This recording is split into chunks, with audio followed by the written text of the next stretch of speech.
સુપ્રભાત બાળ મિત્રો, કેમ છો? મજામાં ને?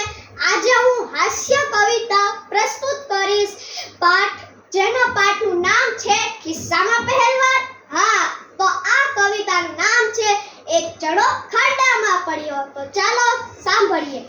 એક ચણો ખાડામાં પડ્યો, પથ્થર વાગ્યો તેથી રડ્યો, અંતે આંસુ ફૂટ્યા સાવ, ખાડામાંથી બન્યું તળાવ.